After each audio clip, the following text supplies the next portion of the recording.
Okay, so next what we're gonna do is we should do some decimals. So decimals is a deep, deep concept in math. So okay, let's go straight to the board and try explain them. Uh, man, I keep making that mistake. I said let's go straight to the board. Yeah, that worked. Hopefully you see the board. Okay.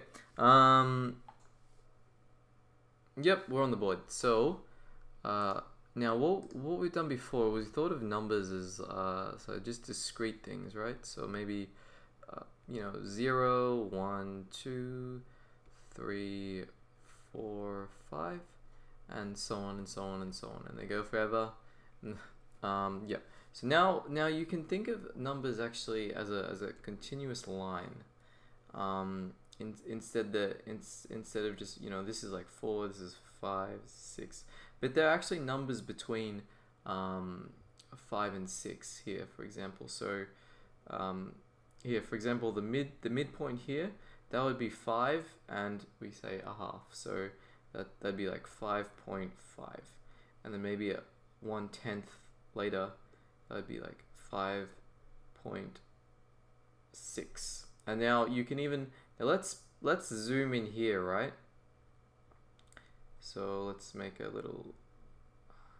I'm so artistic. How's it?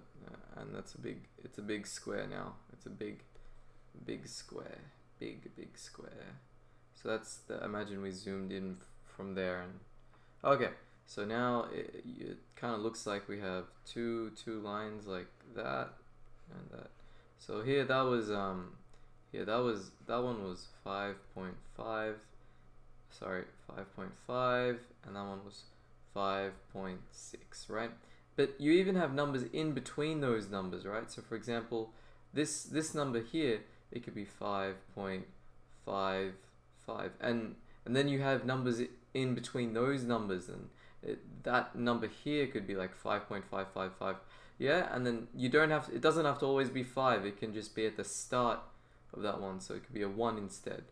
So anyway, the take home message is numbers aren't discrete. They can be continuous, and you write them, yeah, and you can, so there's a whole number line, and yeah, that's the kind of intuition behind decimals. Okay, so in the next video we'll just explain some operations with decimals and a bit of multiplication and things like that. Okay, so I'll see you there.